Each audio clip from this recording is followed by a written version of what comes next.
Emperor of India, Lord Mountbatten, said, if Chhatrapati Shivaji Maharaj was born in England, he would have not only ruled the earth but the entire universe.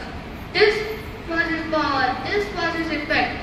Shivaji Maharaj was born in 1630 in a prestigious Bhosle family in Maharashtra.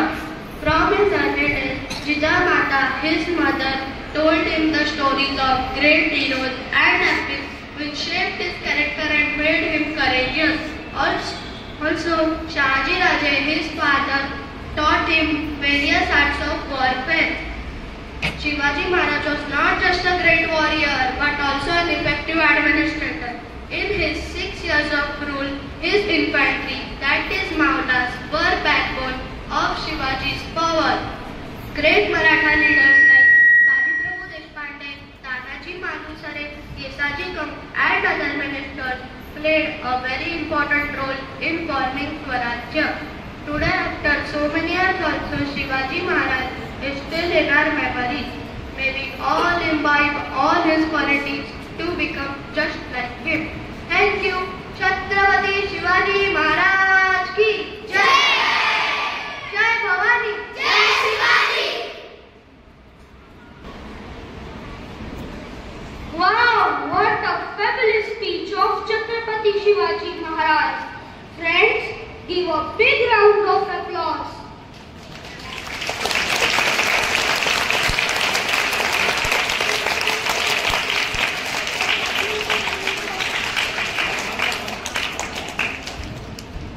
No end to the number of lives, lessons and values that a person can absorb from Shivaji Maharaj's life. So let us present a skit by grade 4 on Chhatrapati Shivaji Maharaj and his brave comrade Baji Prabhu Deshpande through Povada and Bharur. Anand, what is Povada and Bharur? Ashita, Povada is a traditional folk art form known for its captivating storytelling through narrative songs. And Bharur? Bharud is a folk art that explores the wide range of themes.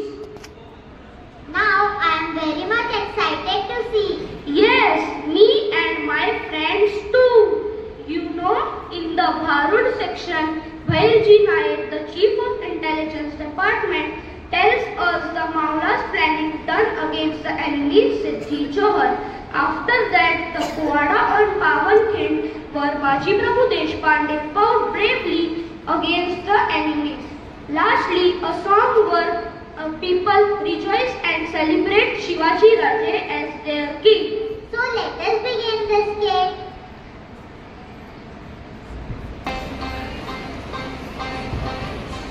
Na na na na na na na na na na na na na na na.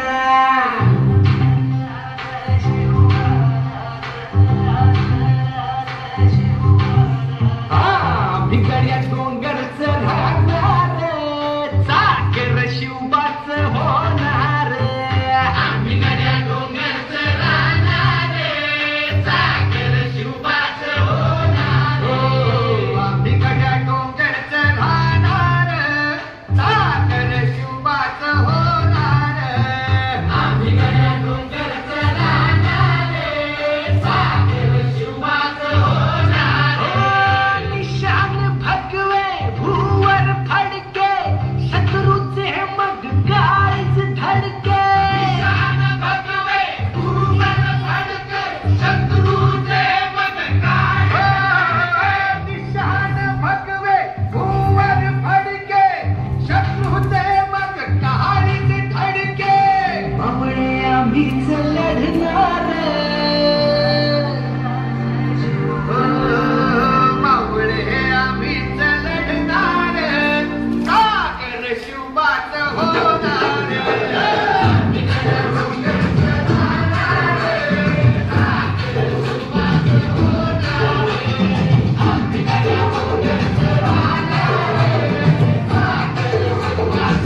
गुलामी अंधार पिढा सूर्य से उभा उगवली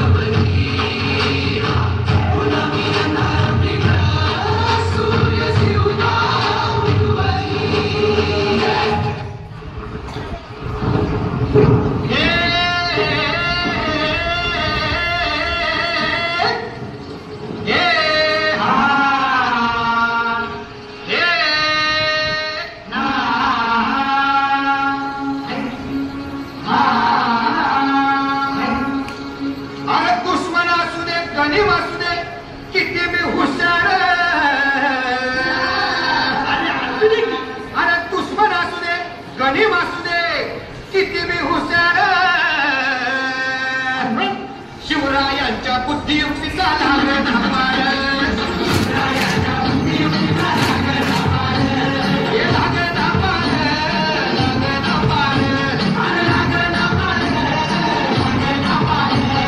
शिवरायांच्या बुद्धियुक्तीचा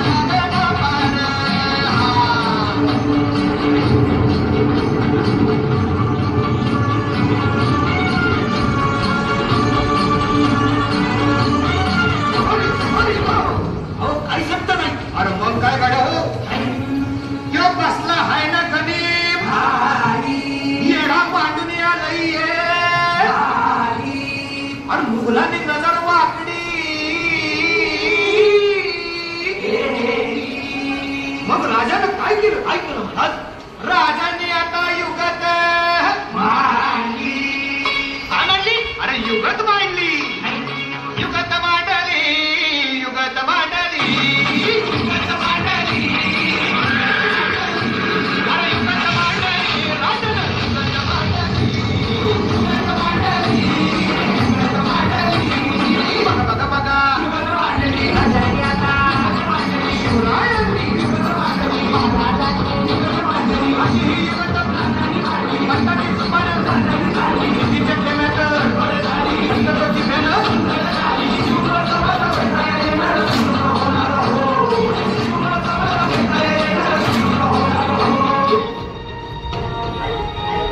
शिवाजी महाराजांची कीर्ती थोरवती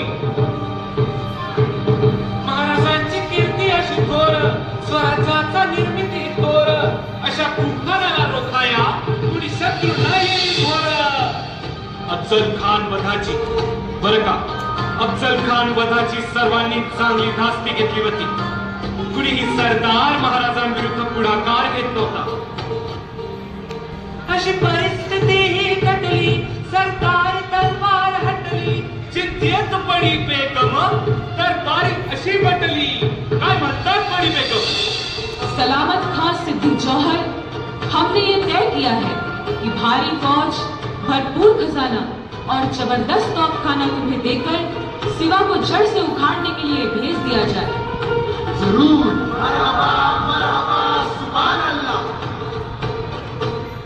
बडी बेगमनं चाल चालली सिद्दी जोहरची स्तुती करून त्याचा मान सन्मान करून त्याला मानाची तलवार देऊन त्याला स्वराज्यावर चालत केलं सिद्दी थोर असा सरदार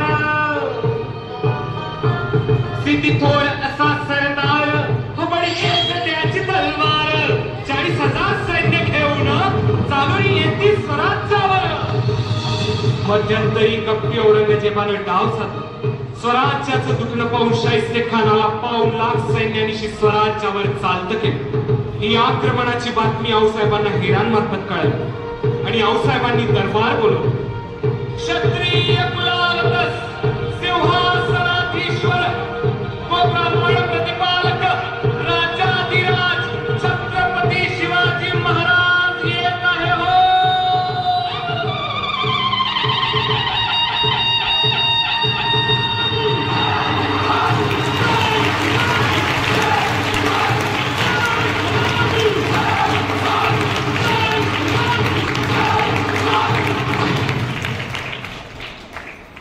आऊसाहेब आता दोन्ही संकट आहे आदिलशहा आणि मुघल पूर्ण ताकदीनिशी स्वराज्यावर चालून येत आहे आम्हास असे दिसते की सिद्धी जोहर स्वराज्यात जास्त धुमाकूळ झाले.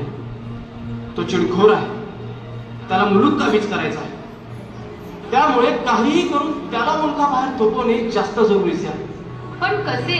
आऊसाहेब, जर सिद्धी आणि मोघल एकाच वेळेस येत असतील तर त्यांचे आपसात भांडण लावून देऊ की? गनिमी कावा असताना कसली बी बिघड नाही बघा. वा, विचार तर छान केला, पण एक मात्र विसरणार. दोघांचीही लष्करे लढतील ती स्वराज्याच्या धर्तीवर, आणि यात भरडली जाईल ती सामान्य निष्पाप जनता. मग मोगलशाही आणि स्वराज्यात फरक तो कोणता? त्याऐवजी त्यांना स्वराज्याबाहेरच ठेवलं तर ते जास्त फायदेशीर. आऊसाहेब, आम्ही सिद्धीला मोठ्या शिताफीने पन्हाळ्याकडे घेऊन जाऊ. आम्ही घाबरून पळतो आहोत हे पाहून त्याला चिंचडले. तो आमचा पाठ लागतो. आम्ही पन्हाळ्यावरच. पन्हाळा झुलता गड आहे. विचार तर नामी आहे शिवबा. पण आऊसाहेब, शाहिस्तेखान स्वराज्यात घुसणार. तो स्वस्त बसणार नाही. रयते छळे हाल करेल तोही भयंकर. शाहिस्तेखानास आम्ही पाहून घेऊ. आऊसाहेब, आपण? होय शिवबा, आम्ही शाहिस्त्यावर दबाव आणू. प्रसंग बाका आहे.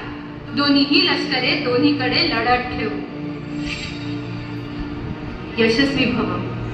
अशी युक्ती नामी लढली, अशी युक्ती नामी लढली, म्हणजे जाऊन पाठ राखण केली. सैन्य दलाची हालचाल झाली आणि पन्हाळ्यावर कूच त्यांनी केली. आणि महाराज पन्हाळ्यावर पोहोचले. महाराजांचा अंदाज अचूक ठरला. सिद्धी स्वराज्याकडे न जाता पन्हाळ्याला वेढा घालून बसला. आणि बघता बघता 3 महिने निघून गेले. जोहर साहब, आखिर कब तक हम यहाँ पर यूं ही डेरा डालकर बैठे रहेंगे? मसूद, यह सिवा के बच्चे को कभी न कभी तो बाहर आना ही होगा. आखिर यहाँ रसद रोककर जो बैठे हैं, रसद खत्म होते ही बाहर आएगा. तब तो आमना सामना होना ही है. तब दिखाऊंगा उसे इस जोहर की शमशेर का कमाल. इंशाअल्लाह. सिद्धीचा डाव सफल ठरला. गडावरची रसद संपत आली. महाराज विचार करत होते की कदाचित पावसाच्या जोराने तरी सिद्धी वेळा हटवेल. पण तसं झालं नाही. महाराज, विशाळगडाकडे जाण्याच्या मार्गावर तशा छावण्यात कमीत बघा. तो मार्ग निवडला तर तिकडे सुरव्यांचा वेढा आहेच. तो फोडला तर काम होतंय बघा. हो, पण तोवर त्या सिद्धीला जुलत कसा ठेवायचा? गनिमी काव्याचा बाळकडू विसरला होईल. तहाचं बोलणं करत सिद्धीला गुंतून ठेवायचं. सिद्धीच्या सैन्याला गाफील करायचं आणि मोका मिळतात विशाळगड गाठायचं. पण महाराज, तहाची बोलणी करायला पुन्हा नदी कसं पाठवतात? तो सिद्धी काय कोणा आहे आणि आपल्याकडे थोडंच दुसरं शिवाजीराज आहे. मी होतो की शिवाजीराज असं बी समजे म्हणत्यात. शिवा तो राजासारखा दिसतो बघ, फक्त कपडे चढवायला औषध. आज संधी मिळते बघा, नाही म्हणू नका.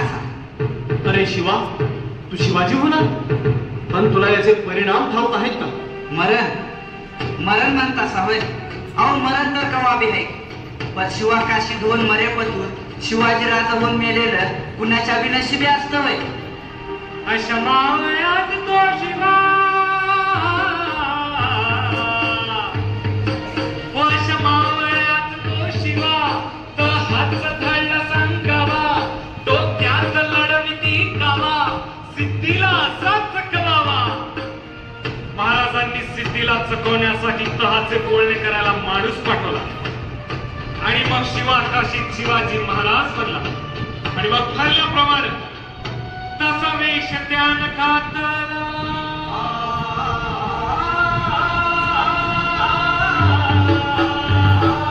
तसा वेश त्यान घातला, तसा वेश त्यान घातला, तसा वेश त्यान घातला. गोटात गेला जाण त्याची नसे हो सिद्धीला.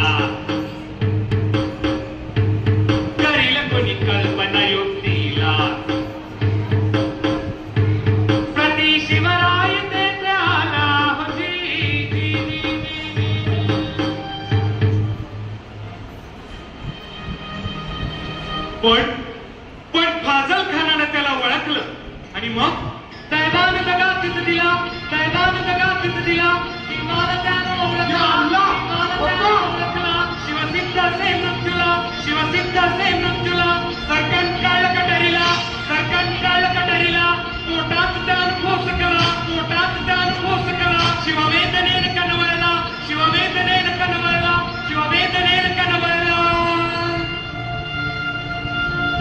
असतील ते आता कसले महाराज मिळतात तुला?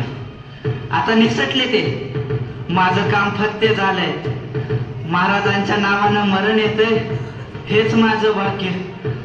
मुद्रा, आता शेवटचा मुद्रा. आखिर ये शिवा ऐसे वफादार आदमी जाता कहां से?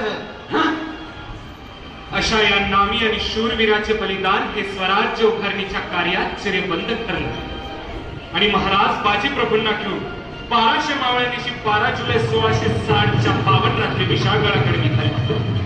जोहरनं मसूरला महाराजांच्या मागाला सबंध रात्र धावून समदे मावळे थकले होते. बाजी सारी रात्र तटी चढून ऊर फाटले आमच्या मावळ्यांचे. बाजी झुंजही द्यावी लागली, कारण समोरही गनिम आणि पाठीमागेही गनिमच. त्यापेक्षा पाठलाग करणाऱ्या गनिमास येथेच तुटतो. महाराज, लिंबे मावळे घेऊन आपण विशाळगड गाठा. हा बाजी ही खिंड इथं झुंजवत ठेवी. नाही बाजी, कसं शक्य आहे ते? ह्या शिवाजीला आपल्या मावळ्यांपेक्षा स्वतःचा जीव का प्यारा? नाही महाराज, लाख मेलं तरी चालेल, पण लाखांचा पोशिंदा जगलाच पाहिजे महाराज. गनिम जवळ येत आहे हो. महाराज निघा, माझा ऐका. वयाच्या अधिकारानं सांगतो, तुमच्यापेक्षा मोठा आहे. फक्त एकच करा, तो दूरवरचा विशाळा गाठल्यावर तोफांचे 5 बार करा, म्हणजे आम्हाला कळेल की आमचा राजा सुखरूप पोहोचतो. महाराज निघा, मी तुमच्या पाया पडतो. महाराज निघा. बाजी, तुम्ही आम्हाला जिवंत परत हवे आहात. जय भवानी. जय भवानी.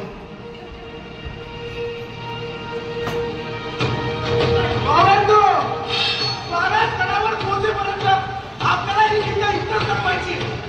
हिशोब सरळ आहे. आपण 150 ते 1,500 प्रत्येकाच्या जागा कापायचे. हर हर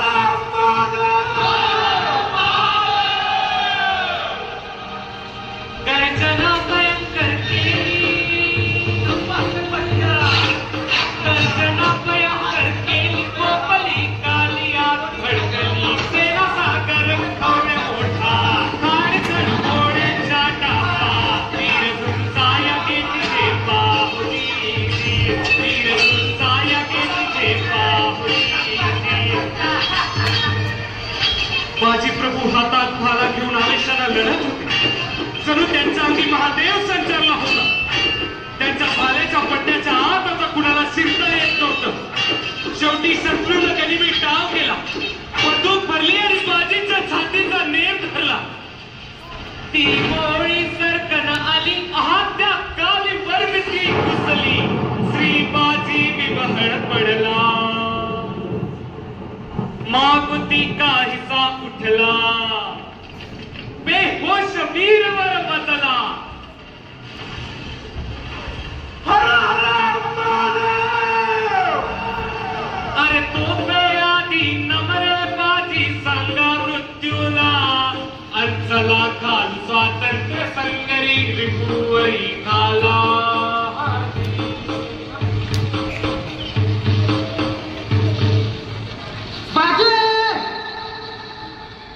महाराज गडावर पोहोचले नाही. तोफांचे पार अजून झाले. बाजी, तो दूरवर दिसणारा विशाळा पहा बाजी. ती मावळे चढताना दिसत आहेत बाजी. आणि ते पार झाले बाजी, पार. तोफांचे पार झाले. महाराज गडावर पोहोचले. महाराज, या बाजीचा शेवटचा मुजरा घ्या महाराज. या बाजीचा शेवटचा मुजरा. हर हर महादेव.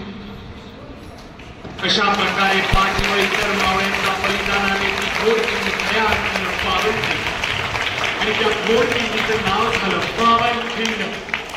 पावनखिंड युद्ध झाले.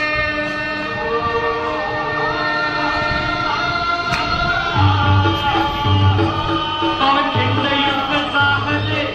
पावनखिंड युद्ध झाले. पावनखिंड युद्ध झाले. रक्त सांडले, पाप सारे गेले. पावन केला खिंडीचा घाट. लावली गुलाबीची हो वाट. मराठशाही समाजला ताटजी.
आपल्या शिवाचं